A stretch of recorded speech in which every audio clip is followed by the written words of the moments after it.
Again to Joe Stunner Boxing. Craig Richards returned for his first fight since 2022, May of 2022. So 18 months roughly out of the ring. I mean, that's a long, long time. More than 18 months, actually. He's now 33, Spider Richards, and he moved to 18 wins with 11 KOs. He's got 3 defeats, all on points, to very, very good men, and 1 draw. And the draw was against Chad Sugden, who at the time was 11-1.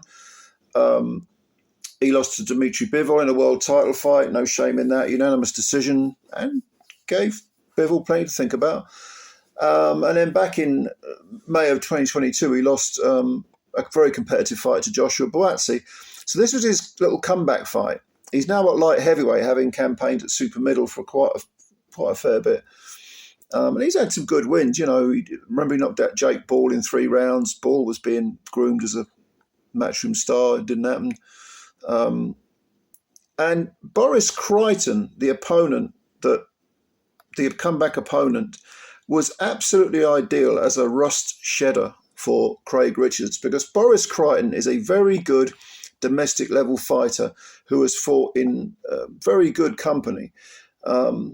Now, he's lost, this is his 4th defeat in 6 fights, but he's taken Lyndon Arthur the distance, 10 rounds. He lost over 8 rounds to a guy called Steed Woodall, who at the time was, I think, 17-1-1. He lost over 8 rounds. That was over in Poland. I don't know much about Woodall. He lost a 10-round decision to undefeated Callum Simpson.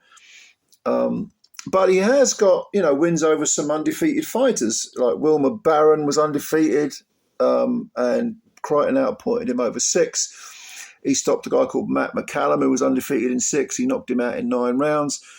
And so Boris Crichton is one of those sort of domestic gatekeepers, and he really did come to beat Richards, Spider Richards. He came to win this fight. He looked in great shape. He always looks in really good shape, Boris Crichton.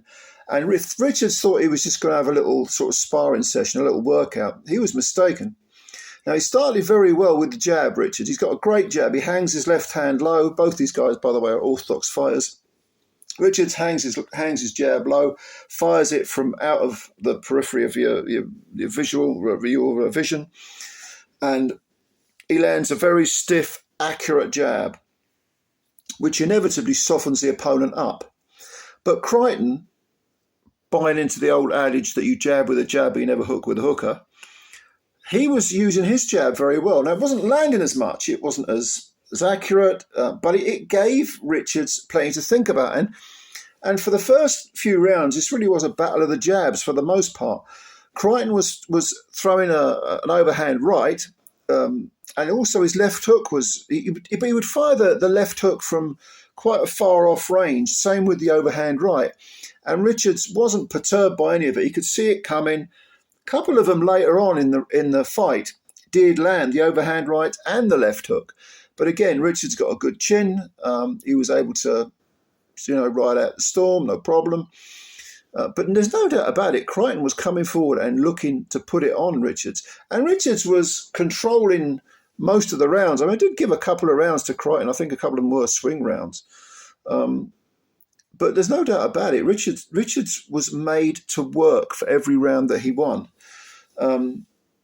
Now, Crichton's 30, Richards is 33. So you could say that Richards is kind of, he's got to get a move on if he wants that world title. Crichton, I mean, he's fought good men, he ain't a bad fighter at all. I don't see why he can't maybe drop down a few levels, forget about the Lyndon Arthurs and the Craig Richards, and maybe fight, at a more domestic level. I think he'd have a lot of success. But the difference they talk about this game being about levels.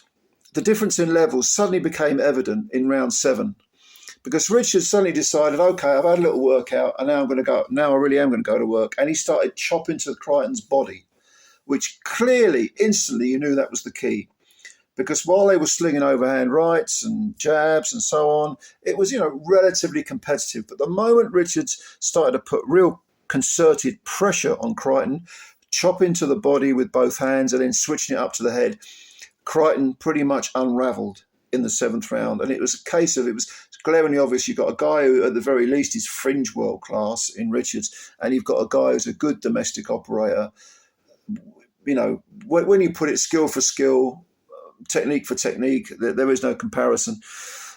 So Richards instantly softened up Crichton, switched the hook to the head. I think it was a left hook, caught him, and Crichton went down. He got up very gamely, carried on, but Richards again just put the pressure on instantly, chopping away at him, and one of Crichton's cornermen was on the ring apron with the towel. Round about the same time, the referee stepped in and stopped the fight.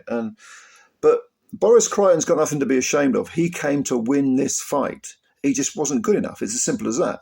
You know, one guy's better than the other guy. No shame in that. You're giving your all. And for Craig Richards, like I said, this was a perfect rust shedder. You know, 6.5, nearly 7 rounds of good competitive boxing. And then when he went through the gears, okay, he stops the guy. But he's going to feel, having had 18, 19 months out, yeah, okay, I'm good to go now. I can move up a level now. I can move up to, you know, decent European level, maybe fringe world class, or, you know. And I think he's a threat. I think he's a very, very good fighter, Craig Richards. Very good. He hasn't quite fulfilled his potential. You know, the loss to Buatsi was competitive. Bivol was competitive. His other loss, by the way, was way back in 2017 when this was his first ever loss. That was over 12, and that was for the British light heavyweight title. That was to Frank Buglioni. You know, probably his best win was against Shakan Pitters when he won the light heavyweight title, knocking out Pitters in 9 rounds. Pitters at the time was undefeated in 14 fights, and that win got him the unexpected fight against Bivol, and he did well. But he's had that time out. Now he's come back. I think I'd like to see him at a higher level. You know, maybe go for the EBU title. Why not? He's had the British. Go for the EBU. But yeah, did you see this fight? What do you think of it? I like Spider Richards a lot. I think he's a very, very good fighter. This was competitive, a great, terrific workout. What do you think? Leave your comments below. Do you think Spider still got it at 33? Do you think he could still go on and challenge for world honours? Who do you think he should fight next? There's lots of very good light heavyweights in Britain alone. Yeah, leave your comments below. Subscribe to the channel if you're new. If you don't mind that, hitting that subscribe button, that would be a big deal. And also hit the like button as well. And I'm looking forward to reading your comments. Thanks, as always, for your time. I know you've got 100 things you could be doing rather than watching these videos, so I do appreciate it. And yeah, I'll catch you later. Bye for now.